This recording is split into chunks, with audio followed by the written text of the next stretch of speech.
This is Rummy's Corner.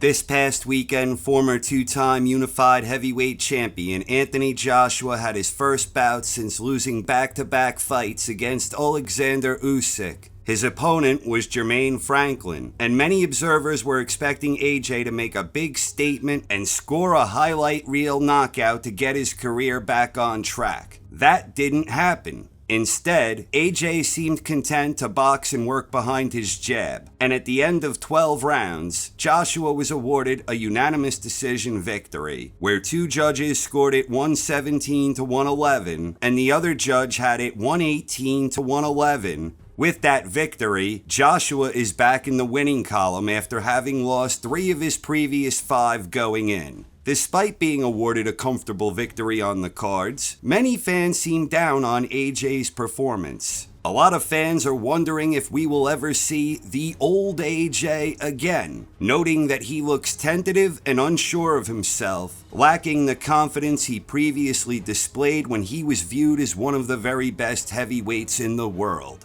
His overall demeanor has indeed changed from when he was in the midst of his first reign, which was highlighted by his career-defining victory against former longtime heavyweight champion Vladimir Klitschko. The general perception now is that AJ has no faith in his ability to take a big punch, and as such, he fights more conservatively, more cautiously, and the good combinations he was once known for throwing seem to be a thing of the past. Indeed, some fans are critical of AJ's performance to the point that they are even suggesting AJ should retire from boxing. Oof, Maron. First, let me say that AJ should only retire if he feels it's time. There are a lot of potentially huge events on the horizon, which could potentially include huge paydays, and they are fights that he could conceivably win. And as far as Joshua's performance against Franklin, I honestly think many fans are being a bit harsh on the former two-time heavyweight champion.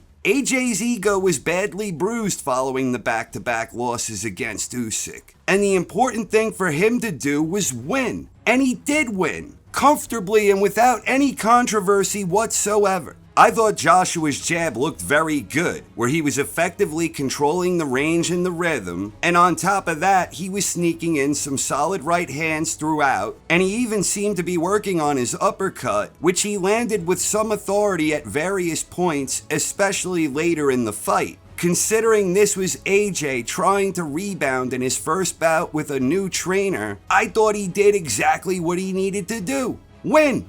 And considering that Franklin is a decent boxer with a sharp punch and pretty good movement, AJ still won the bout without much difficulty. A win is a win. So can AJ become a 3-time heavyweight champion? I have no idea. What the hell do I know? Maybe he can, maybe he can't. But the thing of it is, the heavyweight landscape can change suddenly and dramatically with one well-placed punch. Right now, Tyson Fury is the WBC and lineal heavyweight world champion, and AJ's former conqueror Alexander Usyk is the unified IBF WBA WBO heavyweight champion. But with the undisputed showdown we all wanted seemingly dead as a doornail right now, that presumably means Fury and Usyk will defend their respective championships against other players, where again, one punch can change the entire landscape. But more significantly still, perhaps, is the fact that the corrupt alphabet organizations are also capable of shaking things up to line their own pockets. Right now, as long as Usyk holds 3 alphabet belts, it doesn't seem likely that AJ will regain any of those. But AJ is still a popular heavyweight superstar who draws fan attention and money. If one of those alphabet belts strips Usyk, or if Usyk vacated one to pursue a big-time showdown against a Tyson Fury or a Deontay Wilder, then the field might be wide open for AJ to compete for a vacant strap. And with the corrupt alphabet organizations not ranking boxers based on merit, but more of a pay-to-play scheme, it's possible that AJ could wind up facing someone who isn't quite elite to regain a belt. And then we have the possibility of AJ having a big-time British showdown against Tyson Fury. While most observers seem to believe that Fury would beat AJ should they fight, that's not a guarantee, because Fury himself is a bit of an oddball loose cannon who is at times inconsistent with an inclination to fight down to his level of competition.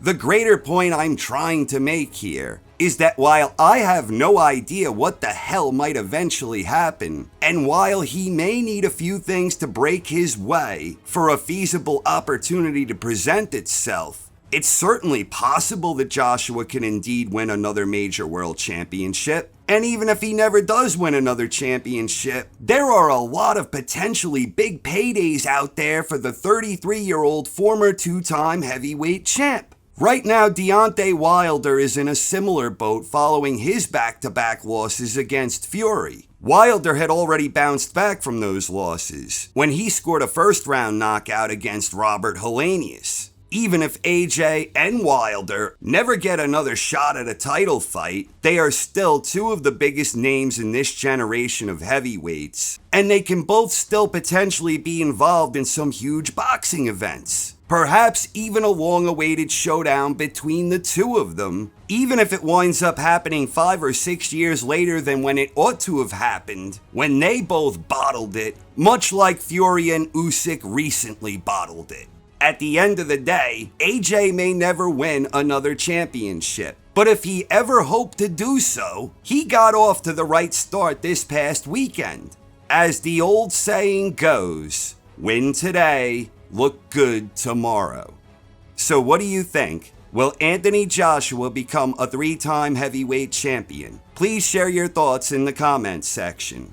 Thank you very much for watching, everyone. I hope you enjoyed and have a wonderful night. This is Rummy's Corner.